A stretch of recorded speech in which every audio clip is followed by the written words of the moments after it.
Hi everyone and welcome back to A&P with Emily. Today we're going to be moving on to epithelial tissue. So we're going to do epithelial, connective tissue, and then we're going to move on to something else. So epithelial tissue, one of our most abundant tissues we have in our body. What is it used for? So it's used for mainly organisation, believe it or not. So it lines, covers and protects all of our body's external and our internal surfaces. So all of our organs that are in our body. So let's take Kenny. Probably, I need to get some organs for him really. Just pack him out with some bits. So let's take Kenny for example. If Kenny didn't have epithelial tissue, all of his organs that he doesn't have right now, or take yourselves, take me. If we didn't have epithelial tissue, we would just be a blob of unorganised mess on the floor that wouldn't stand up, that wouldn't function, that wouldn't do anything, would be completely useless. So epithelial tissue's main job really is organisation, because those organs need their own space. You can't have your stomach all up in your heart, which is all up in your brain. It's not going to do you any favours, and it's not going to perform the way it's supposed to, so your organ systems aren't going to work without epithelial tissue. So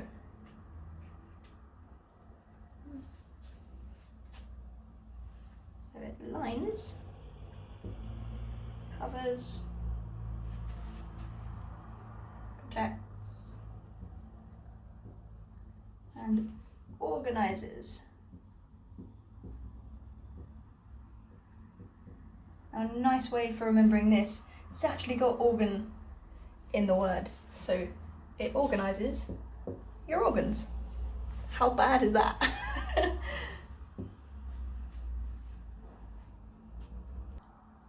So it does this, it organises your organs and it organises your body internally to protect it and stop it from becoming the mayhem that it would be without our epithelial tissue. So what kinds of epithelium do we have? So we have two types of epithelium. We have proper and we have glandular.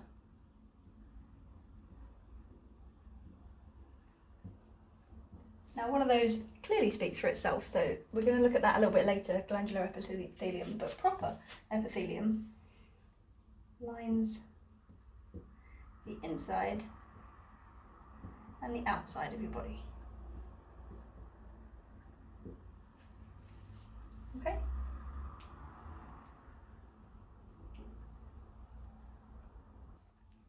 And your glandular epithelium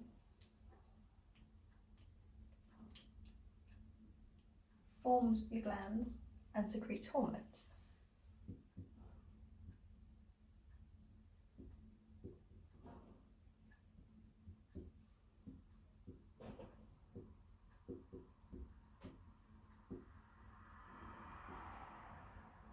Okay, so two different functions for two different types of epithelial cell. So let's have a look first of all at your proper epithelium. So your proper primary epithelium, it's another one to say when you're a little bit inebriated there. So your proper primary epithelium really does act as your main organiser. Glandular epithelium doesn't really do that. So it acts as your organiser. So if you take a look at just the skin in general, your skin is essentially just your epithelial tissue and your connective tissue. That's what your skin is made up of. Now, primary epithelium also lines your body's cavities. So you have different cavities, which I'm going to take you through now. And your epithelial tissue will sit inside the walls of those cavities and line them. So we have 6 basic body cavities. So let's start from the top. So you've got cranial. You've got your cranial cavity. You've got your thoracic. You've got your pericardial.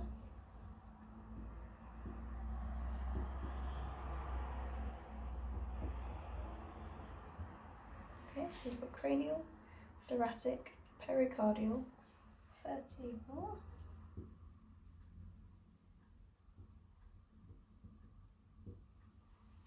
Okay. And then the two last ones are the abdominal. Excuse me for not being able to spell.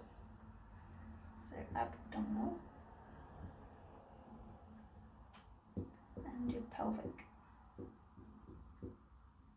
So they are your 6 main body cavities that you have.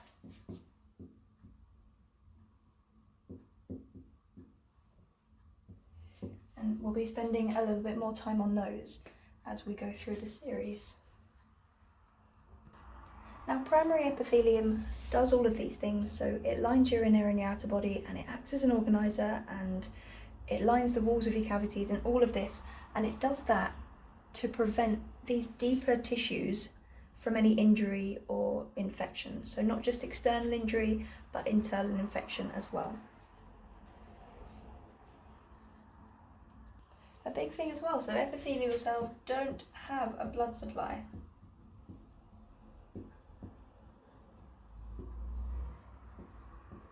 No blood supply for them. So this means, if we're going to go back into fancy words, that they are avascular. So if we know that vascular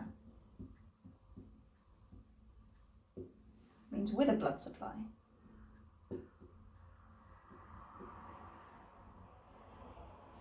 what do we know from one of our first lessons? We know that a or an means without. So we know that avascular is without your blood supply. Look at all this linking in. So if it doesn't have a blood supply, where does it get all the stuff that it needs to do all this super cool stuff from? So it doesn't have a blood supply, but it does rely on its surrounding connective tissue.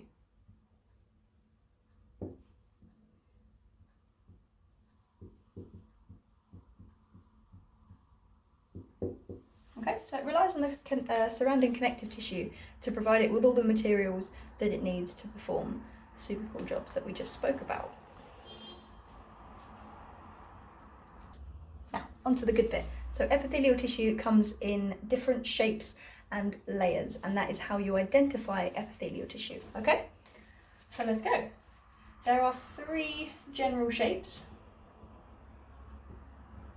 So we have squamous, we have cuboidal, and we have columnar. Okay, so these are our 3 main shapes.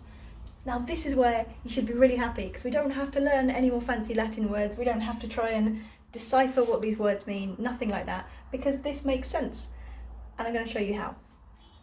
These all relate to their function, so even just by looking at the word you can tell what shape they're going to be. So if we look at squamous, it kind of but reminds me of the word squashed, and that is essentially what it is. So it's a flat cell that's kind of squashed. So squashed, squamous. See, that's nice and easy, wasn't it? And then if we go to cuboidal, shall we take a guess at what shape this is going to be? So we know that that's going to be more of a cube shape. Okay, so cube shaped. And then if we go to columnar, what do we think that's going to be? That's, you got it. And then columnar.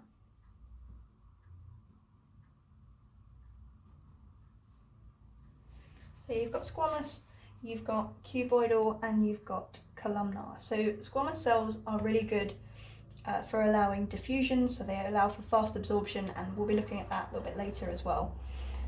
Cube shapes, so cuboidal cells are there for the absorption of nutrients, and they secrete things like sweat, hormones, bits and pieces like that.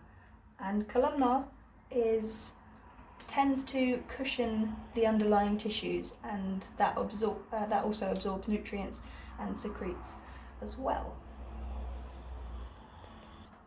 Now moving on to the number of layers you can have. If we have a simple layer, it's 1. If we have a stratified, it means there's multiple. And if we have pseudo-stratified,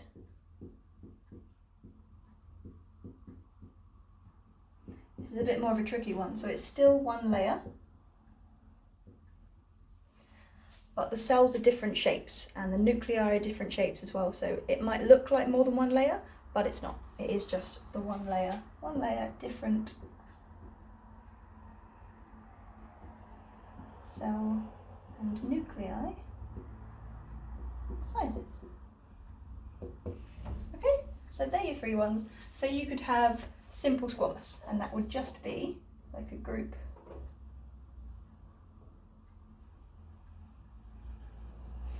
So simple squamous would be 1 layer of squamous cells. If you had stratified squamous, they would look like this.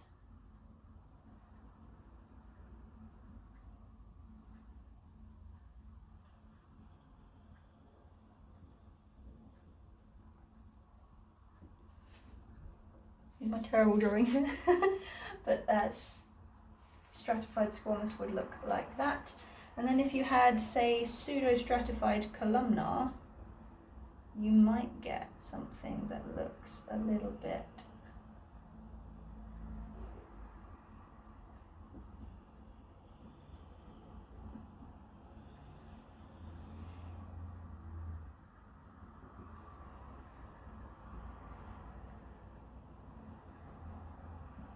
like that. So you can see that that is still 1 layer, but all of those cells are different shapes and sizes, so it makes it look a little bit funky. Okay? Another really good thing to remember is that epithelial tissue regenerates very quickly.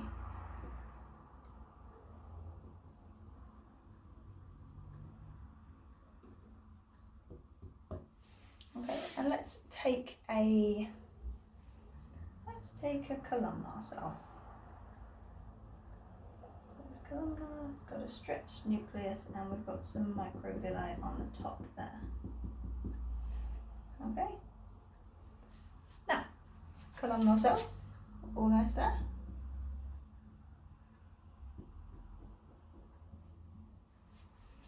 Okay, great. So when you look at a cell like this, it will have 2 sides. So it will have an apical and it will have a basal. Okay, so apical side will either point towards the outside of the body or the innards of a cavity that it's next to, and if it's basal, it's attached directly to this, which is the basement membrane.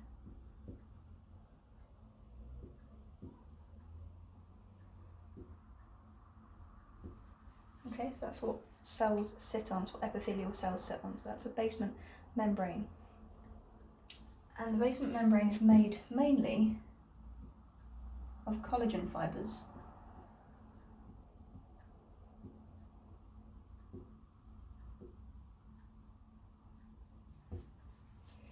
Okay, and the basal side is directly attached to the basement membrane, which then connects to the rest of the epithelium and also anchors it to the deeper layer of tissue, which is beyond here, which is our connective tissue.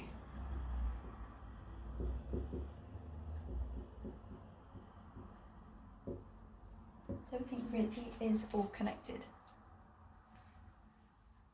Now that's proper epithelium, nice and covered. So we're going to move on to glandular epithelium now. Now glandular epithelium, well, it makes your glands, really. Okay, so that's nice and easy. And we've got 2 types of glands. So we have endocrine, you may have heard of your endocrine system, and your exocrine.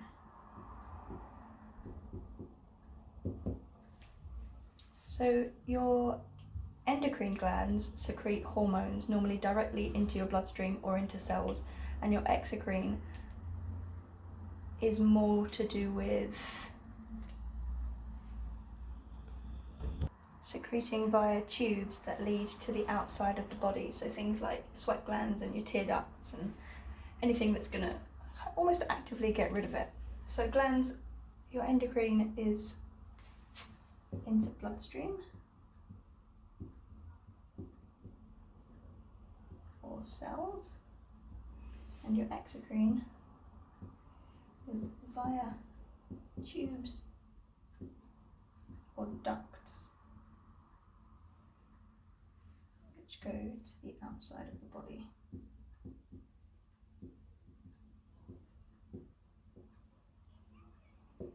So endocrine we've probably all heard of, and exocrine, I like to just take the X and make it exit. So anything that's leaving goes towards the outside of your body. So when we talk about where it's going, where we talk about what the endocrine and the exocrine system are secreting, it is things like sweat, hormones, enzymes. Okay, so things like sweat, hormone, enzymes, and in your digestive system, mucus as well. Okay, so they're the kind of things that those two systems are secreting. So that wraps up our nice basic view of the epithelial tissue today, and why it's so important and what does it do and why we couldn't live without it, really. So thank you very much for watching. If you are new to this channel, hit the subscribe button below and like it if you do like it. Anyone that's already subscribed, feel free to take the link to my channel and share it with as many people as you can. Let's try and get this to as many anatomy and physiology students as possible. But from me and Kenny for now, until next time, see you later.